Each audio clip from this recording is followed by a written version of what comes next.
们，大家好，欢迎大家走进天津卫视大型情感节目《爱情保卫战》。好，接下来认识一下我们今天强大的情感疗愈团成员。大家好，我是于波红。爱情和婚姻的幸福，不是你拥有的多，而是你计较的少。大家好，我是严品红。爱情不要等待，拿出勇气去爱。大家好，我是珊娜。柏拉图说呀，真正的伴侣呢，是灵魂上的伴侣，而不是形式上的亲密。大家好，我是雷鸣。在婚姻当中，做夫妻容易，做好夫妻同时做好父母挺难的。大家好，我是曲伟。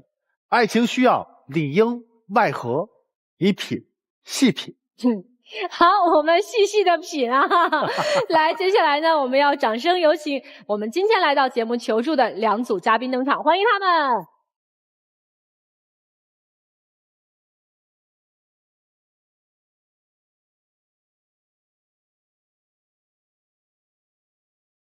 首先要疗愈的是本期第一对情感嘉宾严先生，30岁，来自天津，旅行社领队；马女士，27岁，来自陕西，程序员。他们究竟遇到了怎样的情感困惑？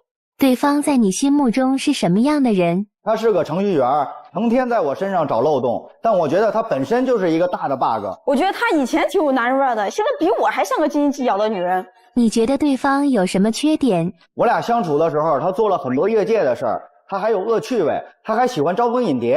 他让我没有安全感，他还倒打一耙。我最讨厌的就是我俩吵架的时候，他吼我的嘴脸。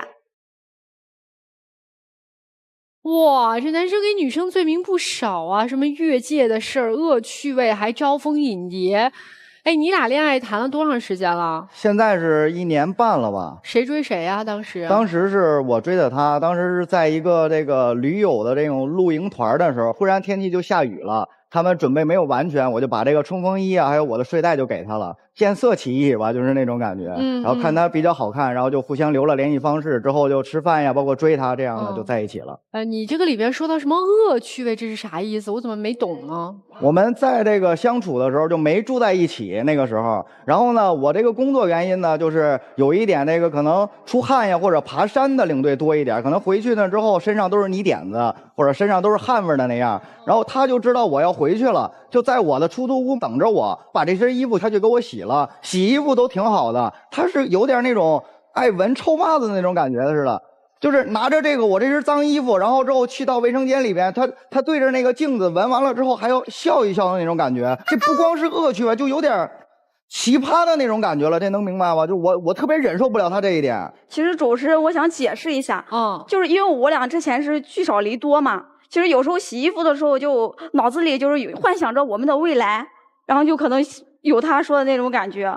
就是这个臭男人就喜欢你的男人味儿，然后洗衣服闻了一下。姑娘，你不觉得刚一上场就说你这个恶趣味，你不觉得这诋毁你吗？这女孩听了得多心寒呀！我给你洗衣服，你说我恶趣味，哎呦，我听得这后背都凉。他这个恶趣味不光是洗衣服这件事，他还体现在别的事儿，就是他平常我就是愿意逗逗人，然后就跟他开个玩笑，气他那种感觉似的。他这人特别不识逗，他就是不是推一下打一下那种感觉，他是直接过来就咬了，就特别爱咬人，就是拿我当磨牙棒的那种感觉似的，就是哎呀呲牙咧嘴那种感觉，光过来咬一下。举个例子呗，干啥就咬你了？就是比如说啊，就是我跟他正逗呢，我说今天那个碗你刷，然后说我就不刷了，我就假装睡觉了，睡就是假装那个睡着了那种感觉，我今天特别累，然后我就假装睡着，装睡的那种感觉，他过来直接就咬我一下。我不是就喜欢他吗？这生理性的喜欢，我就喜欢他，我想贴着他一下。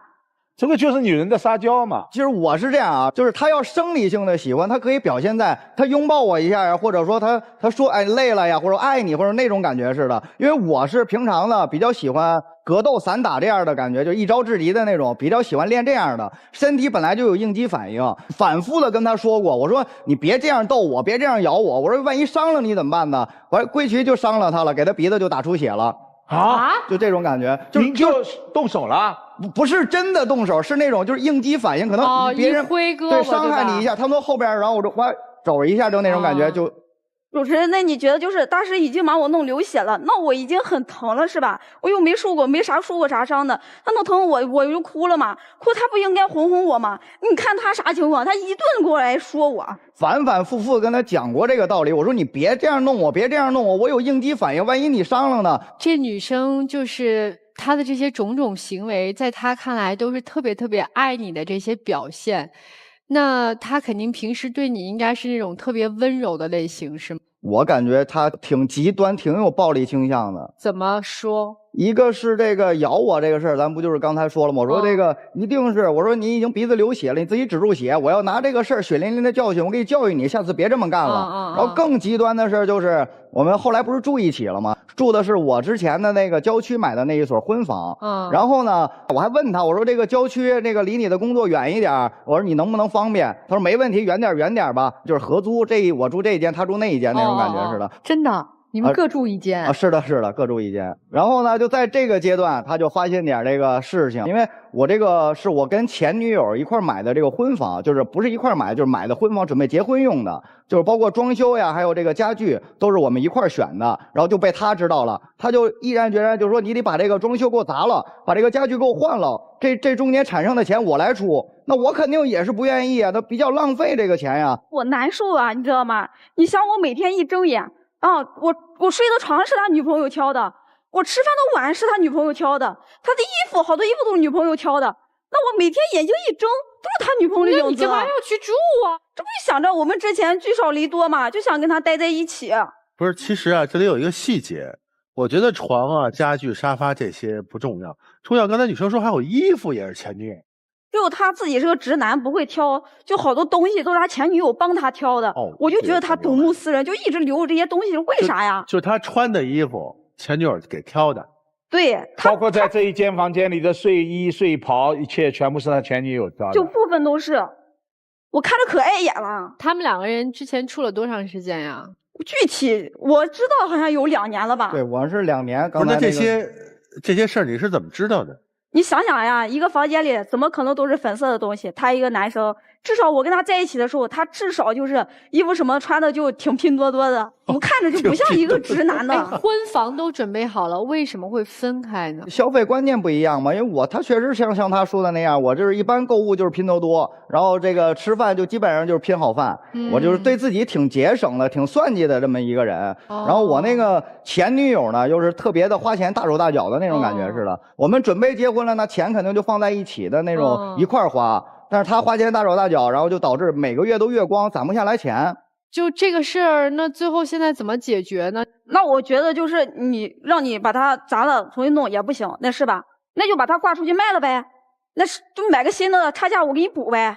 那你这是要准备跟他结婚是吗？对，他卖了，他虽然说挂在网上卖了，但是比同小区的贵10来万了。我觉得他就存心就是忽悠我嘞，故意的，没想真心卖，他就故意的。对。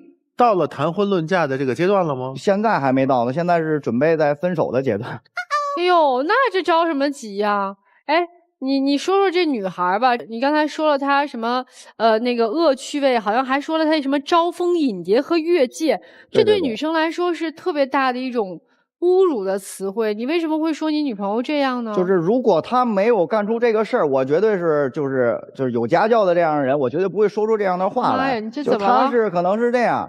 程序员嘛，然后之后这个工作组可能20多个人，就她一个女生，她又是那种小组长的那种感觉似的，她就是特别享受那种众星捧月的感觉，捧成小公主的那种感觉。每天有人给她送水果、送奶茶，然后呢，最让我忍受不了的就是她上班的时候特别的精致，就是又小裙子又这种小旗袍又高跟鞋呀，然后每天不管多早都得化全妆，跟我休息的时候就是素面朝天。因为我也是个小领导的吧，然后我进公司我打扮好看一点，穿正式一点不好吗？我邋里邋遢的，我上班我怎么面对同事这些？这个没关系，我觉得上班大家都要有一个上班的状态。其实现在在大厂，就像他们的这一些女的程序员，哎，她真的打扮的比较精致。不，男生你是希望你的女朋友回家也化一全妆对着你吗？回家穿着旗袍，你不觉得她累吗？这跟打扮不打扮没关系。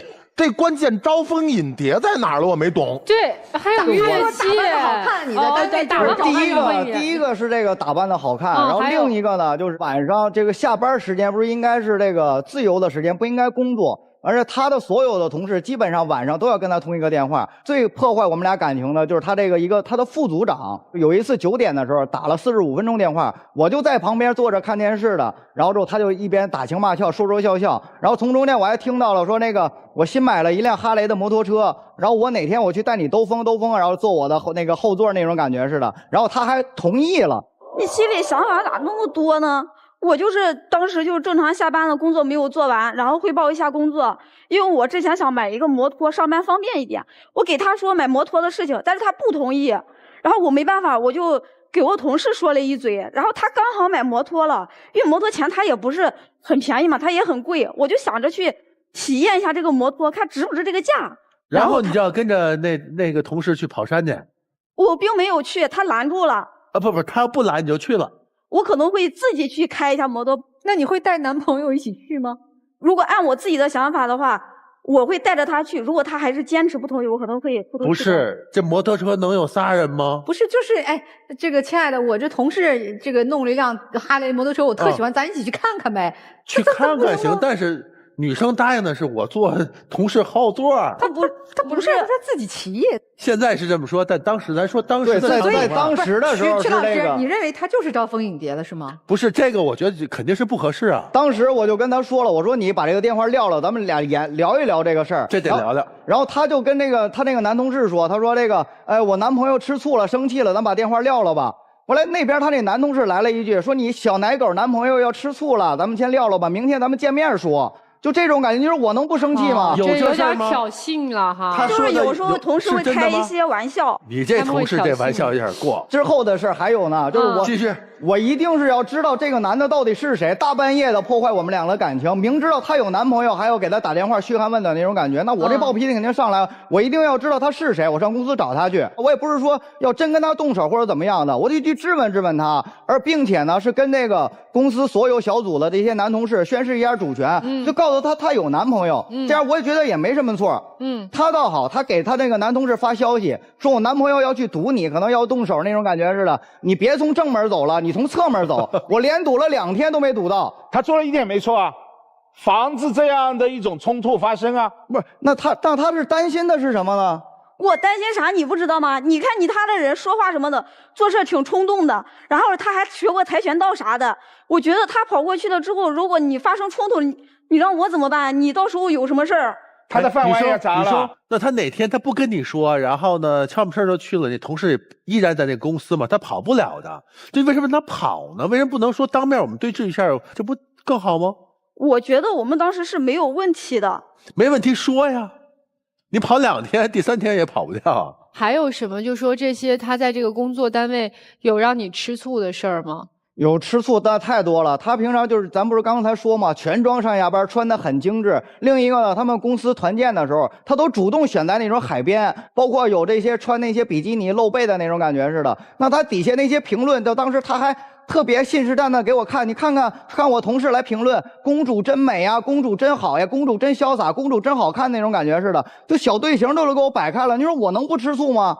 我们导演说有那个朋友圈截图啊，对，我截了。我们能看吗？能看。哦，能看。太小了。主要看下面的排队。对，就是排队的那些，我真的啊，你们主要是看编导让我们看排队哈，你想看啥？照片啊？哦，这个不是蛮正常的吗？看了吧？+1啊！不是这个没问题啊。公主真漂亮，公主美炸了，公主美炸了，公主美炸了。他不是程序员吗？他不是那个什么？你说的比基尼呢？啊？他太夸张了，我觉得就是一个露背的衣服。对呀，你夸张，你什么不正常呢？背我也没看着啊。可能沾着光，后面有点黑，对着光来着。这视频是谁拍的呀？是我同事。太正常了，这个也没事啊。我是觉得就是你夸大了，这个没事儿。我觉得我这个算正常，都是同事关系。他不一样，你知道吗？他不是经常出去，可以说是出差嘛。我不是在家了，他又不给我汇报他工作干啥的，我又不知道他在外面做啥。然后呢，我后面我才知道，他跟什么前女友还在一起工作呢，你知道吗？快解释。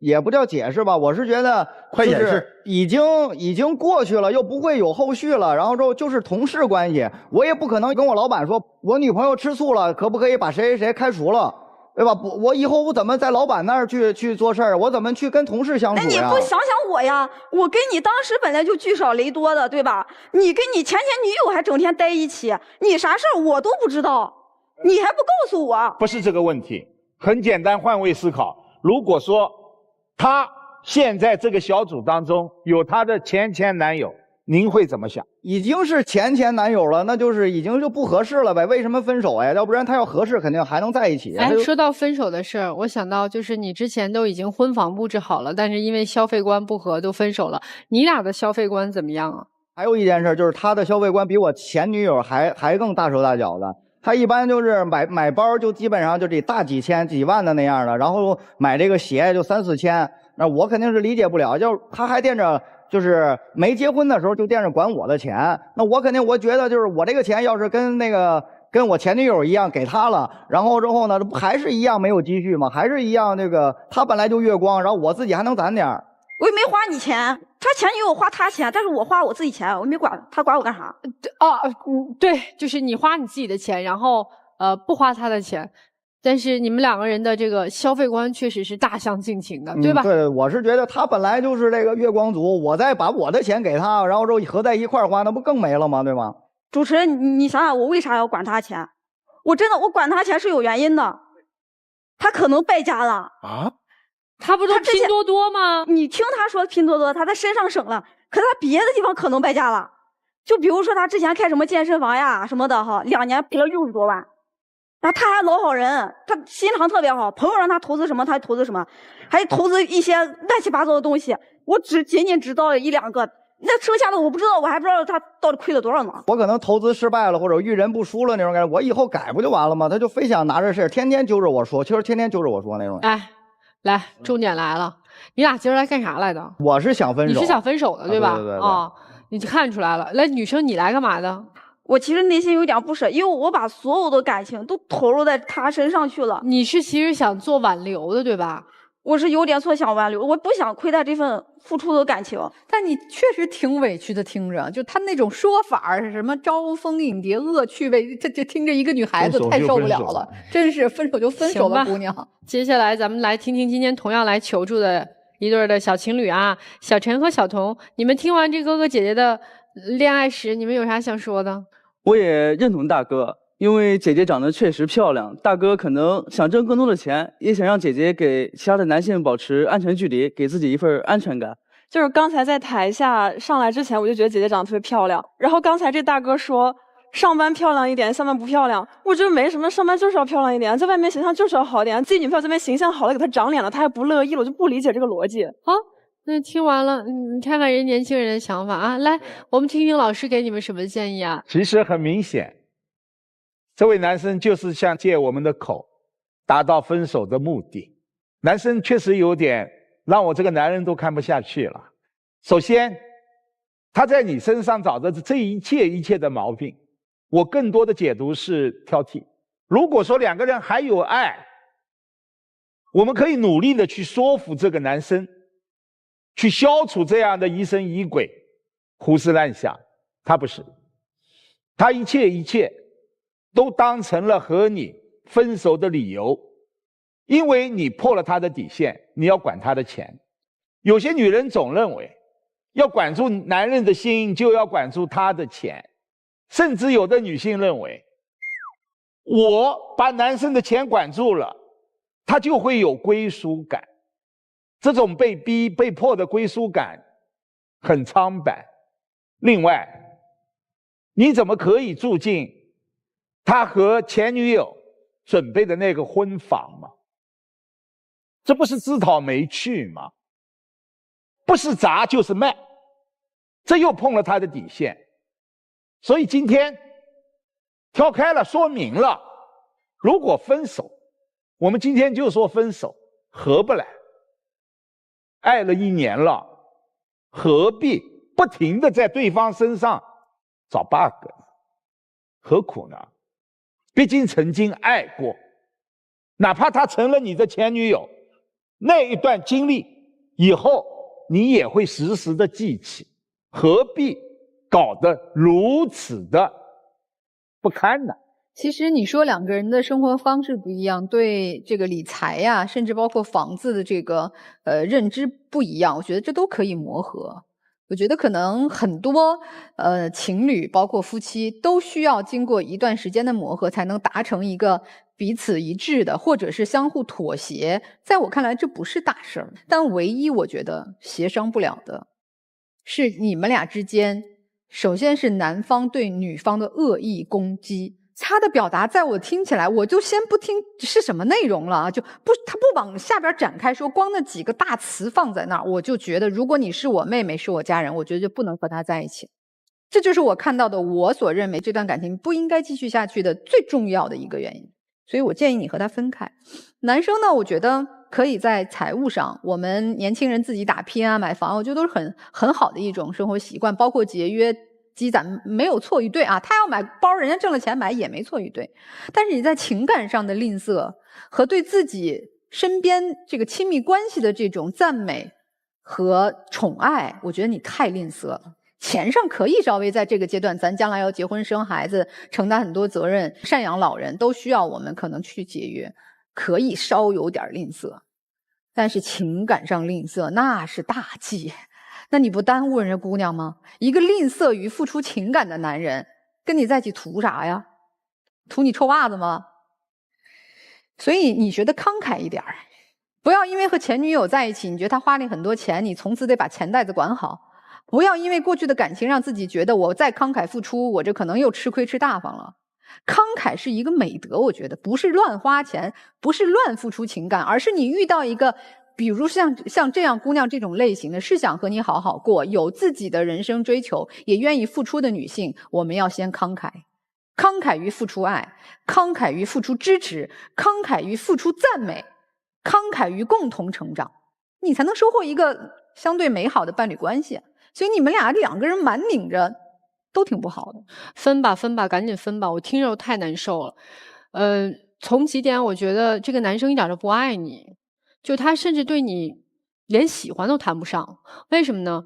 如果一个喜欢你的男人，他看着你进门就给他洗这个脏衣服臭袜子，这男人他得爱死你呀！我天哪，这女的这得多喜欢我啊！你知道，就是男人的那种虚荣心会油然而生。咱都不说喜欢不喜欢，他会觉得自己被这个女人需要着，而他的第一反应是：我天哪，这是个恶趣味。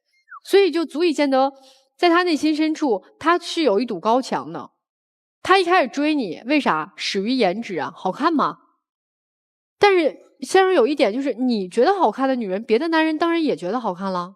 你选择这个美女的时候，你不就意味着日后有很多男人都会垂涎于她的美色吗？你不就应该有这个心理准备吗？就怎么变成她的美色最后成了她招蜂引蝶的资本了呢？那既然是这样，你曾经不也是一个蝶吗？还有一点是，我觉得一个男人如果他喜欢你的话，他不会把你带到他和前女友曾经装的那个婚房，他甚至都不敢让你知道，因为他害怕你生气，害怕你吃醋，他害怕向你展示我曾经和另外一个女人有过承诺，有过婚约，所以他哪有一点对你的喜欢和疼爱呀？我看不到。那些真的爱自己女朋友的男生，恨不得赶紧把自己就之前没谈过恋爱啊，你是我初恋，第一个，一点都不想让你知道我的过往，因为就害怕你伤心，害怕你离开我。所以我觉得既然他今天都已经很清楚的说了，说我是挺想分手的，那我觉得你就成全他就好了，你没有啥不甘，没有什么不舍的。因为其实这个男人在所有交往的过程当中，都在一次又一次的向你宣誓，对不起，我只垂涎于你的美色，但我并没有爱上你的灵魂。就这样，能隐瞒的不隐瞒，还一定要让你知道。我就想看你受得了受不了。什么叫服从性测试？首先啊，这个房子是我跟我前女友要结婚买的婚房，这儿所有的一切都是按照她的喜好设计的。睡进来，你受不了走人，受得了我就能再进一步。我挑谁做服从性测试？我一定不挑严品红、莎娜这样的。他们俩能掐死我，我惹不起。我挑什么样的？我挑那上赶着堵在我门口给我洗袜子的。还有一点，他在感情上可不吃亏。前女友花我的钱月光是吧？该分手分手了，房留给谁了？很理性的。我问一下你，就是好多女性、好多女孩看着挺漂亮，一爱上就一点自尊都没有了。你就属于那个，其实你有骄傲的。刚才我们在你朋友圈里就看你所有同事底下列队说，哇，你好棒，你好漂亮，你有骄傲的。你在这份感情里还剩下什么骄傲？朝天挨说。你睡在他为前女友装修的房里，你还有骄傲吗？姑娘，你给他洗袜子那天，你还能守住个什么？咱就为了自己那点自尊，咱也算了吧，好吧？我再问你，今儿你不是为了跟他分手来的吗？是不是？一个是分手来，另一个呢就是，所以咱有一个就成，就是为了分手来的。老严这样，你就帮他一把。我再问你一遍啊，老严，在你心里是前女友的待遇更高，还是他待遇更高？如果要是前女友待遇高的话，那我就不会找他了。你呀，哎呦，雷老师他不可能承认，没事，你明白就行。我中间插一句话行吗？就感觉好像我是没说完，没说明白还是怎么样？就感觉不用说，我们的智商还可以，我们智商还可以。稍等，不是。该我发言了吧？你说，你马上没说的。我感觉好像就前4个老师说完之后，那我感觉我是一个恶人。没有，你都说明白了。谁说的多，然后之后谁就得来批判，是那种感觉吧？哦，不，哦，那没事了。你都说明白了，他就是不明白。我没事。就是这些事儿他摆在这儿，我们就事论事，我们没针对你。关键问题是此刻说对错有意义吗？没意义了呀。不是，各位老师，现在是不是我的时间？我让人家说，人家说，你们为什么要不让人家说？他说我不能不还嘴啊！你们不能说。问俩事实啊，一个是这个房子合租，谁提出来的？他提出来的。你想合租之前，你知道他有这么一个婚房吗？我不知道。不是他主动告诉你这是婚房的，对吧？对。好，合租在一起，是他主动告诉你，这是我跟我女朋友一块儿买的，那是我女朋友设计的。是他主动告诉你的吗？不是，是我自己发现的。对，各位老师，他没有做什么测试，那是被发现的。相反，如果他把这个前女友深深的埋在了心里，没有这段经历，也没有前女友这段经历，反而这2个人没有走出去。好，女生，我认为你们之间的问题最大的是在你这儿。我认为多多少少，如果我是你的男朋友的话，我心里会有不安。因为真正的安定是什么？婚姻在一起那是心安，不是心动，对不对？你心并没有安。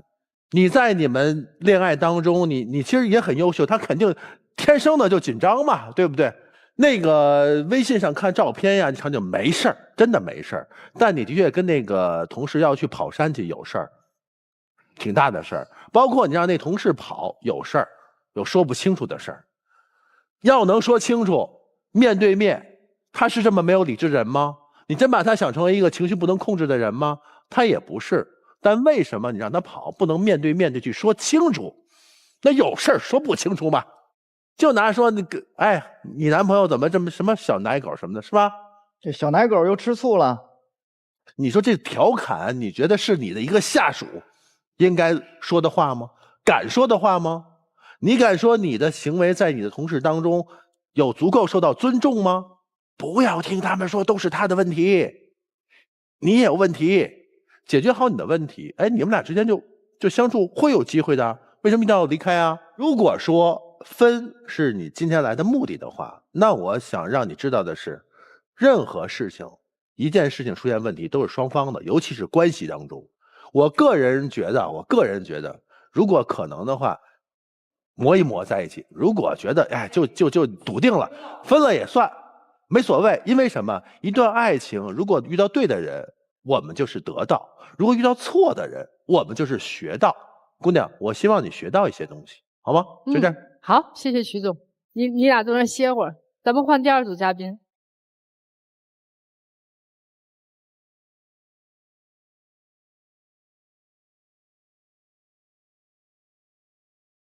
本期第2对情感嘉宾小陈，22岁，来自河南，学生；小童，21岁，来自河南，学生。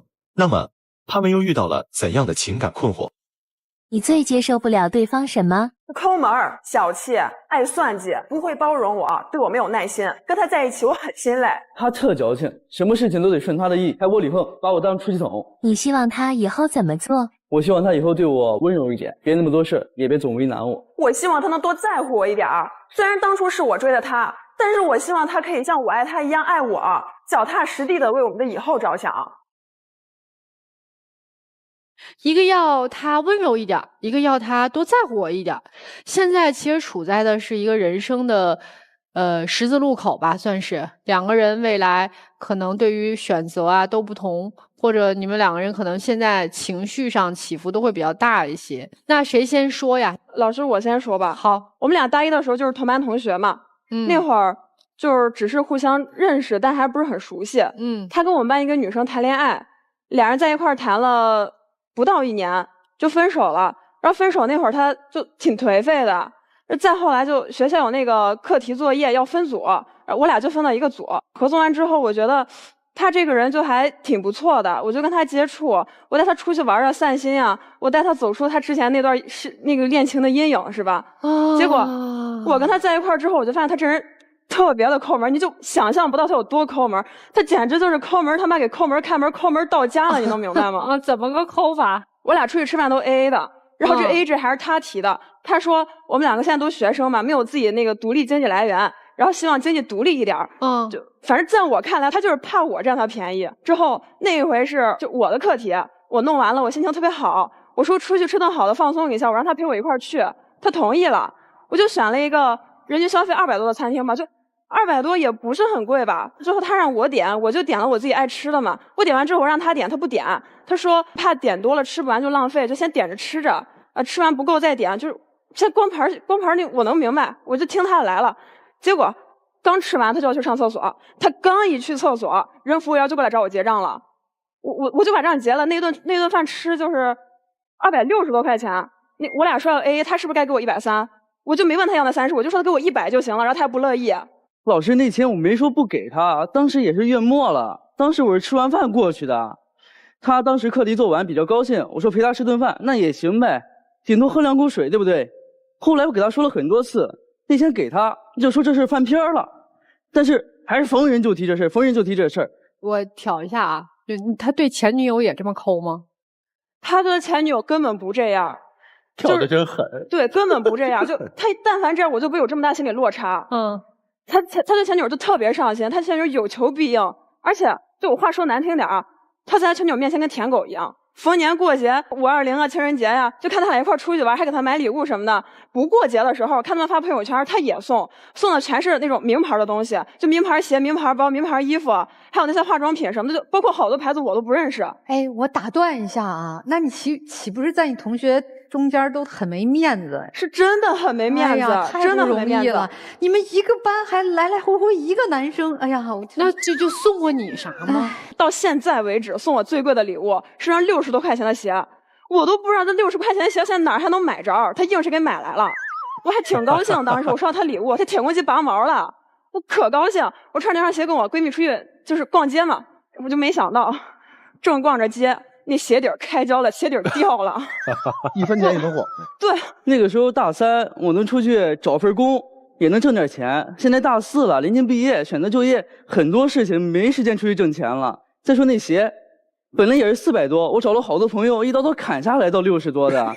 那后来那钱我也补给他了，哎呀，就一直说不过去。老师们，我打断一下，您能明白他这个逻辑吗？就这个鞋，他砍到60多，后来商家退给他，他再退给我。我不知道他是说我占这120的便宜，还是说他把这60块钱给我，我能去买那400多的鞋，我根本买不着，好吧？而且他这人就是，他不仅抠门，他还特别邋遢。他夏天的时候就为了省那1-2块钱的洗澡钱啊，我们学校俩澡堂，他去最远的那个澡堂洗。有时候他身上都有味儿了，然后中午跟我一块吃饭的时候，我都不想跟他一块吃饭，他身上味儿特别大。跟他出门要求特别高，叫我穿衬衫出去，打完球穿衬衫，那身上能不有味吗？打完球要求洗一次，跟他出去再洗一次，一天洗2回澡，那不得洗秃噜皮了哈。我让他买10几块钱的擦脸油往那个脸上身上涂，他不乐意，他说要我去给他买大几百的护肤品。我跟他在一块儿那么长时间，他没送我什么贵东西，现在反过来问我要护肤品，一要就是大几百，我能高兴，我能乐意吗？你觉得除了就是他的前女友，特别爱送礼物，然后给你不送，还有其他的，比如说他对前女友是不是特别照顾，对你没有那么照顾，你也会在心里面有对比？多了去了，还有一回我生病，当时他生病，给他点啥饭都不满意，点的都他爱吃的，麻椒鸡点的麻酱拌面都不行，吃啥都不行，问他吃啥说不出来，着急就哭，而且必须要求送到楼上。你说我一个男生进他女生宿舍，人家老师能同意吗？那一回我嗓子发炎才发的烧，然后医生给我拿那些消炎药退烧药，拿的时候他在场，跟他说了我不能吃辛辣油腻，结果他给我点那饭我就没法吃啊。那再者说了，我当时宿舍没有人，你给我送上去怎么了？能送上去吗？那老师就不同意。你对你前女友的时候也不这样啊？你对你前女友，她生个病什么的，送饭买药送上楼，那能送上去吗？那肯定是女同学送上去的呀。这个我相信送了，但是托女同学送的，这行不行啊？我觉得没什么呀，她男朋友送一下也没什么呀。总之就是病了，然后照顾的不是很周到，是吧？然后再加上心里面又想着他那个前女友的那个，这一对比就一肚子气，是吧？这是我的错，咱不提前女友了，对不起，我的错。咱说点开心的事儿。这也开心不起来啥哈，就你俩马上要毕业了，这个咋发展呀？俩人有商量吗？有商量，因为我俩现在大4了嘛，大4就是学校也催着找工作，然后我俩老家都是河南的，我就跟他商量说，我们2个以后就一块回河南去发展，我这个人就比较恋家，这就是我回河南发展的最主要的原因，就是恋家。然后我跟他商量这事儿，他就死活不同意，他非说留河北考公考编，不是就他那个脑子，我都不相信他一年能考上。你考不上就再来1年嘛。老师，跟您说，就给我俩选择，要么给他回河南找份工作，要么就分手。你说叫我怎么办？他当时就是说分手这个事儿嘛，他列了一个分手清单给我，都记账了。对，记账了。你看，就1.5块茶叶蛋，还有豆浆3块什么的，全是这种零碎小钱。你俩这在一起多长时间呀？在一起1年多了，老师。1年多，一共196.5块，只有196啊！老师，我当时没想着分手，我承认我方法可能有点过激。他老说我抠门，我当时就特别生气。他说这抠，我就说我抠给他看，我就想到啥写啥，就有了这张账单。不是关键问题，不是抠门给他看，说明你真的记账了呀。矿泉水3块你都记在那里，豆浆3块也记在那里。我是想到啥写的啥，老师。他瞎写的。我是真没想着给他分手，当时就是想着记起他。你说说这个女孩吧，这个女孩跟你在一起的时候怎么样？老师，她这人就是窝里横，当时。他们小组有作业，他自己完成不了，叫我们一堆人给他帮忙。那我给他想点子呀，可能老师当时也忙，就给他的分比较低。他回来给我凶了一顿，那我也不高兴啊。您说，老师，作业那打分就对我很重要啊。然后他们那一群人，他是给我出主意了，那怎么着？我去找他们说一顿吗？那不可能，他们跟我关系又不好。然后他是我男朋友，又离我最近的人，我肯定有什么事就先找他说呀，就把他当成撒气筒了，对吧？对呀，我就想他老实就是听我3个那一通气就没什么了，他就还要在那里说，对内火气特别大，老是对外胆小如鼠。当时我们俩一起刷视频，有一个博主发表那种虚假消息，我就给人家举报了，他就不同意，他就说赶紧让我撤销掉，别找事儿什么的呀。这种消息我们看见都不管。那给大家看见这消息多不好呀！那个事儿后来就是他真惹事儿上身了，那博主追着他骂，那不给人家也封了吗？那号？那你花点时间陪陪我，怎么了呢？老师，说到陪他，当时凌晨1点给我打视频，叫我陪他打游戏，下五子棋，而且这下五子棋有说法，赢了不行，输了也不行。赢了他说我不照顾他情绪，输了他又觉得我故意让着他。我平时我一心情不好我就失眠，然后我一失眠我就多想，我就恶性循环，我就更失眠睡不着。那会儿就到1点多了嘛，我就想着给他喊起来就陪陪我。他平时什么那下棋水平我都知道，我俩下10局他都能赢8局那会儿，他远比我厉害多了。结果那天晚上我给他叫醒之后，我就一直赢，我就感觉他就是敷衍我，一直在让我放水呢。还有，之前我跟我闺蜜，我们俩想出去爬山旅游呢，我就想让他陪着一块儿去，他就不愿意。他不愿意完了之后，我就跟他说，我说，他要是担心钱的话，那旅游经费我都给他报销掉，我请他出去，就陪我旅游嘛。那我出钱他出力，我让他做攻略，我就去做攻略，做了1天就不满意，来来回回改了3、4遍，怎么改都不满意，还不说哪有问题，整得跟他甲方乙方似的。你看我们女生哈，就是说哪一家饭店好吃就直接去吃，到了就去吃，然后哪个拍照的地方他打卡好看，我们就去拍照打卡。他攻略给到我什么都没有，就包括在哪儿入住完之后去哪儿，就是怎么坐这个车都没有。那我钱我花了，我请他去了，他就给我这样一份攻略，我肯定不高兴啊。不是，那你还不如花钱去找一个那个地陪什么之类的给你做攻略，你找他干嘛？他又不是专业的。因为地陪不是男朋友啊，而且他做那事儿都多过分，您都不知道。我跟我闺蜜想着就看日出嘛，然后看日出之前就吃碗泡面暖和暖和，毕竟山上挺冷的。那会儿还专门提前跟他说要吃泡面，要带热水，就等到时候准备泡面了，他热水没带。你说这事儿就是责任到他了。那山上有卖热水的，10块钱一杯，他就给我们买一杯也行。他不去，他就为了省那10块钱他不去。为什么不提前准备好？责任到人呀。老师，2个人的行李全部扔给我1个人了，1个人颠3份行李到山顶。所以你知道，我从一开始听着这事儿有点像什么？找了一个扛包的，然后我花钱请你，你帮我们把所有事儿都打点好。所以我说这就是个男朋友的头衔嘛。就不是说光这热水是责任到你，是所有的事儿都责任到他。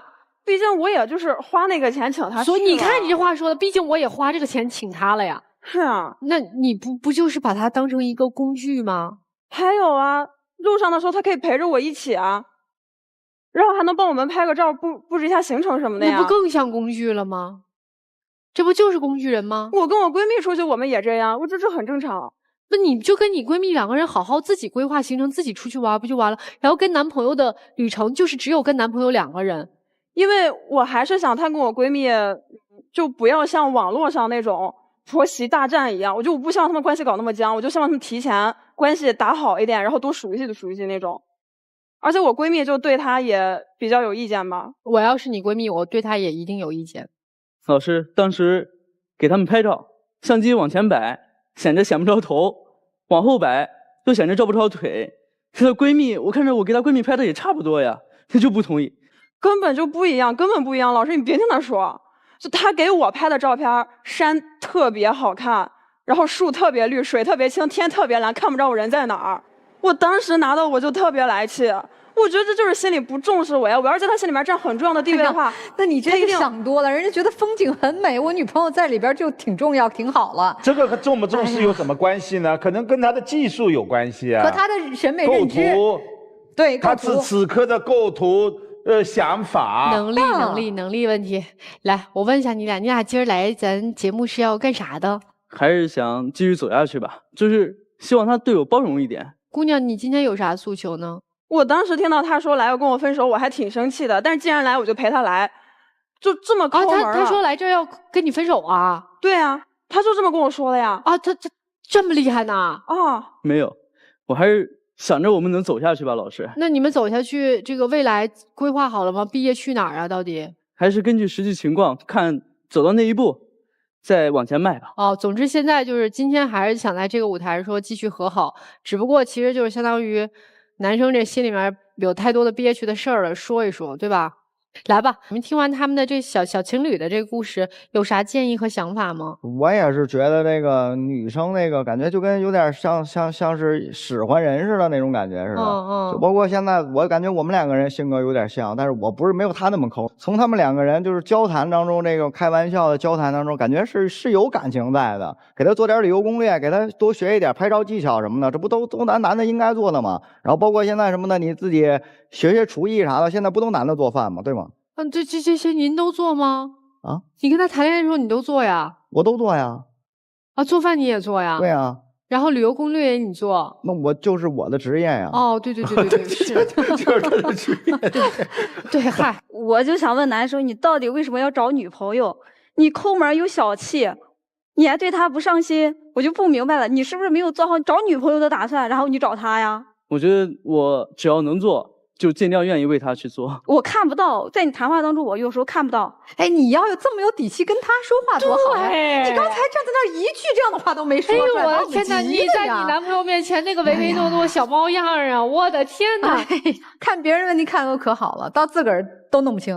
行，咱们接下来听听老师们怎么说啊。最怕人比人，和前女友一比，这段恋情立马它就变成了绝情。我请问女生，她的抠门除了对您，她对自己呢也抠吧？那么对自己抠，我们另外一个词叫节俭。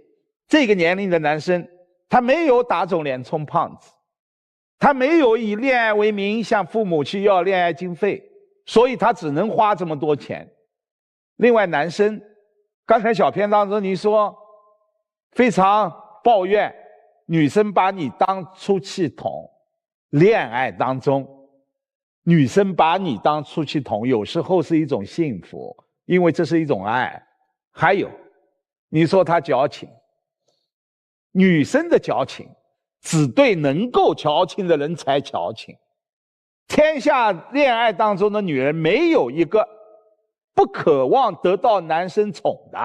另外男生有一点我认为要尊重女生。我知道毕业以后你想留在河北，一个挑战自我，想独立，男生嘛。但是毕竟你现在是在这样的一段恋爱当中，他的意见很重要。女生想得更细致细腻一点，她想得比你远。当然女生我认为最好的折中办法，让这第一年就让她在当地河北考公，考不上再回。我真的看好你们，不要轻易分手。其实我和于老师的感觉有类似的地方哈。这个女孩子觉得这男生人也不错，也是一个班的，也算是经过3年大学的这个经历，对这个男孩是有所了解的，性格呀、为人呀，是吧？你还是了解他的，所以你喜欢他，我觉得挺单纯的一种初心。男生觉得，那我上一段爱情结束了，遇到这么一个女孩子，各方面也不错，对我也挺好的，我也是个简单的初心，那咱俩就在一起呗。校园恋情嘛，简简单单的，也没有想太多。但问题是我们到了这个时间点，他其实到了人生很快进入一个转折点，那这个转折点转成什么样，就直接关系到你们未来你们俩关系的走向。那怎么去安排你们未来的生活，不见得说回河南就是最后的解决方案，但是你要去有所作为。你说我现在不赚钱，不能像对待前女友那样花钱买礼物，没问题，那你拿出双倍的情绪价值给他呀，用心。没钱可以用心啊，大学生哪有那么多钱，很正常嘛。我相信他都能接受，都能理解。女生我觉得你有一个问题啊，太能抱怨了，人家还请了那么多朋友砍那一刀呢，你当那么多朋友同学的面子不是面子呀？开了就开了嘛，当个玩笑就过去了，也是一份心意嘛。他是有钱不给你花吗？还是他真没钱呀？你还不知道吗？也要学会去赞美男朋友。你知道他经济条件不够宽裕，但是他做了所有陪你们旅行背包啊这样那样的准备，开水没有带上，说一次批评一次也该批评，就过去了嘛。不要反复拿出来唠唠叨叨抱怨，他也会烦的呀。你也得寻找解决方案啊，这样才能携手一起走下去，是不是？我也希望你们还是继续找相处的方式吧，不断的成长和学习。我不看好你们。第一个点，我觉得女生对于男生现在不是单纯的爱了，你是有点在报复，就是因为你内心极度不平衡，你经常拿他怎么对前女友和怎么对你来做一个比较，因为你们离得太近了，就所有的东西你放在眼前的时候，比较不是你的错，是女人都会有这个问题，我们都会去做对比。哎，你怎么对前女友的？你怎么对我的？但因为你这个真的就是天天就在眼前，你想不比都难。所以当你发现它确实是有一定的差异化的话，你的内心那个不平衡感就是极度的暴露出来。就你有很多的事情，我觉得你在故意捉弄他。就是还有一点让我觉得特别不舒服的那个，你说啊，旅行你出不了钱，我请你去，然后你就去帮我做攻略嘛，然后你就去给我拎包吧，你就去给我怎么，就是让我有一种你是施舍我的这趟旅行，所以我好不容易得来的这个机会，我得倍加珍惜。你知道那种感觉吗？就会很不舒服。对，因为我们两个没在一起之前是我追的他嘛，又是我跟他表的白，我就很担心他觉得我这个人就特别好到手，所以你内心会有不平衡。你想要在后面你们两个人的恋爱过程当中，通过他的种种体现，能够表现自己是有多么的珍贵。我不是那种轻易到手的女生，但是你如果是这样的一种心态去谈这段恋爱的话，你就会让另外一个人他不舒服啊。你现在我觉得你应该好好问问自己的内心，就是说你是在享受这段恋爱，还是在这段恋爱当中要证明什么？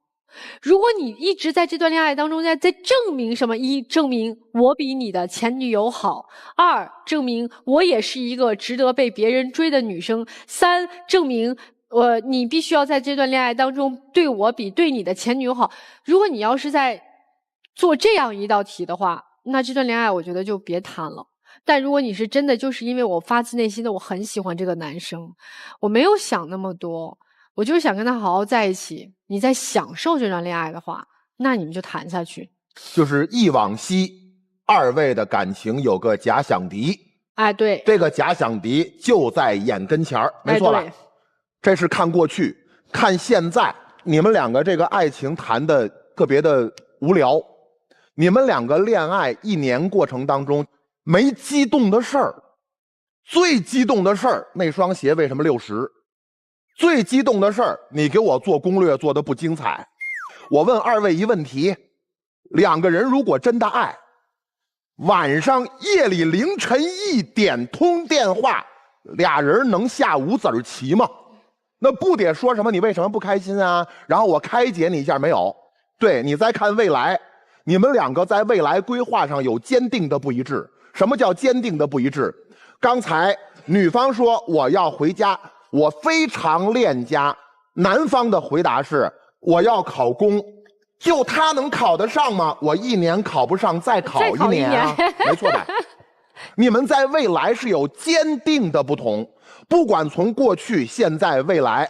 另外跟两位说一下啊，作为当代大学生，你们怎么比我还暮气沉沉的呀？你们知不知道现在给女朋友拍照不用你构图，女朋友不可能不满意，有 AI。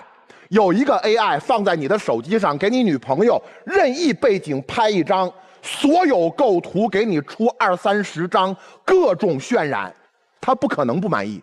包括做攻略，你随便找个人工智能给我做一个攻略，它能给你具体到公共汽车哪儿换乘，你信吗？所以你们的矛盾就是不新潮，没有激情，却充满着遗憾。遗憾最大的来自于女方嘛。遗憾之一，我没有被他所追过。遗憾之二，他为什么在前女友那儿表现得那么好，而在我这儿却如此之平淡？第三，你们未来的分歧很大，即将到来。这3方面就促使你们现在感觉到不像是热恋当中的小情侣，就好像一下啊，男生啊，前女友那是恋爱，现在是生活，我们得过日子，没钱，我们得算账。你不要跟我抱怨，那你应该找谁找谁去，你没有这种承接他怨气、承接他脆弱的这份心。我不知道女生当时为什么要追他，就是做课题的时候他就很负责。负责？对。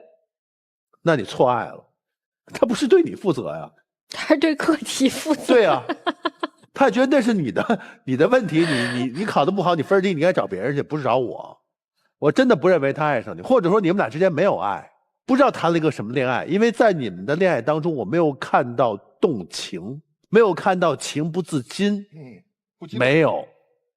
分开吧，就是他们俩淡定到，女朋友，我要去天津卫视爱情保卫战跟你分手。这女朋友说行，咱们去吧，你都不跟他闹，所以你们俩真的很淡定，特别淡定的就来了。就没有冲动，我就想跟他较劲。那你都不想较劲了，我觉得你的心已经他得多老夫老妻那份心思已经没了，对吧？当时追他那个勇气也没了，就这样吧。老师们都说完了啊，到底大家如何选择？其实选择权还是在自己手上，我们老师只是给一个旁观者的建议。所以接下来就是到你们自己选择的时候了。2对情侣，请你们回到我们的门后。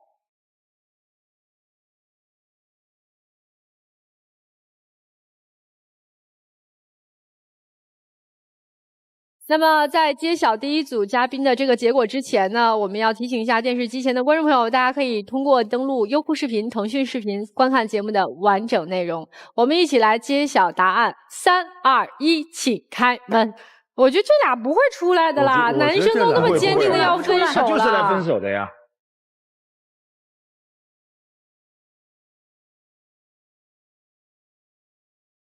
这个是明摆着就是来分手的。我这个出来肯定不出来，希望这个女孩子还是重拾自尊吧，哈。没错。来，我们的第二组可能也不知道了。我坚定的认为会出来。等等吧，等等看啊，会出来，不好说啊。好，来我们看第二组啊，尤老师希望出来。我坚定的认为会出来。哎，尤老师觉得不合适，那么到底结果怎样呢？3、2、1，请开门。看看，我坚定的认为会出来。果真啊，他们没有激情，只是他们的性格而已。好，棒。这咋都出来了还苦着脸呢，姑娘？咋的了？不开心吗？任何事情主动一点，拥抱也主动一点。你看，来，进入浪漫30秒，抱着别放了。